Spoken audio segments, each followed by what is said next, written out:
नमस्कार प्यारे बच्चों, आज की कार्यपत्रक नंबर 26 विषय है हिंदी। पाठ का नाम है अकबरी लोटा।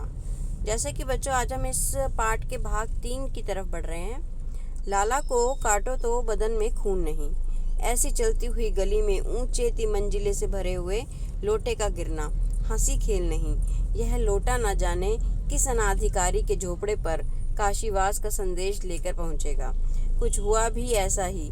गली में जोर का हल्ला उठा। लाला झाऊलाल जब तब दौड़कर नीचे उतरे, तब तक एक भारी भीड़ उनके आंगन में घुस आई। लाला झाऊलाल ने देखा कि इस भीड़ में प्रधान पात्र एक अंग्रेज है जो नख शिक से भीगा हुआ है। नख शिक यानी पैर से लेकर सिर तक भीग गया वो, और जो अपने एक पैर को हाथ से सहलाता हुआ दूसरे पैर पर नाच रहा है। उसी के पास अपराधी लोटे को भी देखकर लाला झाऊलाल जी ने फौरन 2 और 2 जोड़कर स्थिति को समझ लिया। गिरने से पूर्व लोटा एक दुकान के साइबान से टकराया।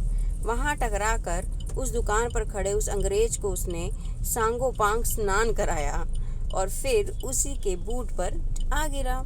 उस अंग्रेज को जब मालूम हुआ कि लाला झाऊलाल ही उस लोटे के मालिक हैं, तब उसने केवल एक काम किया, अपने मुंह को खोलकर खुला छोड़ दिया।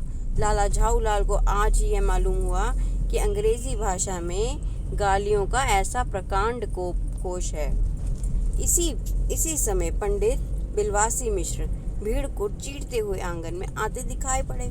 उन्होंने आते ही पहला काम यह किया कि उस अंग्रेज को छोड़कर और जितने आदमी आंगन में घुस आए थे सबको बाहर निकाल दिया। फिर आंगन में कुर्सी रखकर उन्होंने साहब से कहा, आपके पैर में शायद कुछ चोट आ गई है, अब आप आराम से कुर्सी पर बैठ जाइए। अब पता था ना बिलवासी मिश्र जी को कि अंग्रेज तो अब चढ़ जाएगा उन पे रोटी पानी लेकर, क्योंकि उसको चोट लग गई है, ऊपर से वो भीग भी गया है। तो अब देखते हैं इसके कुछ शब्द अर्थ। पहला शब्द हल्ला। हल्ला यानी शोर। नक्शिक यानी ऊपर से नीचे तक। साइबान वह छप्पर या कपड़ा आदि का पर्दा जो धूप और वर्षा से बचाव के लिए मकान या दुकान के आगे लगाया जाता है। पहला प्रश्न देखेंगे, पानी का लोटा नीचे गिरने पर लाला झाऊलाल की क्या स्थिति हुई? कल्पना करके बताइए आपकी कल्पना में ऐसा क्या लगा आपको। प्रश्न 2, लोटा नीचे जाकर किस पर वह कैसे गिरा? बिल्कुल आप ये भी बताइए। लाला जी की लोटे के मालिक हैं, यह जानकर अंग्रेज ने क्या किया? ये तो मुझे भी नहीं पता, आप सोच के बताइए। आपकी रचनात्मक बुद्धि क्या कहती है? प्रश्न 4, दिए गए गद्यांश में से कोई 3 मुहावरे छांट कर लिखिए व उनके अर्थ लिखकर वाक्य भी बनाइए। ये तो एक प्यारी सी गतिविधि भी लग रही है मुझे। प्रश्न 5 भी एक गतिविधि है। यदि आप अंग्रेज के स्थान पर होते और आप पर लोटा गिरा होता तो आप क्या करते? वाह वाह वाह, जल्दी बताइएगा।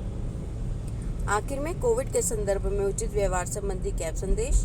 नियमित रूप से अपने हाथों को साबुन और पानी से धोएं। अपने व अपने परिवार की कोरोना से रक्षा करें। धन्यवाद।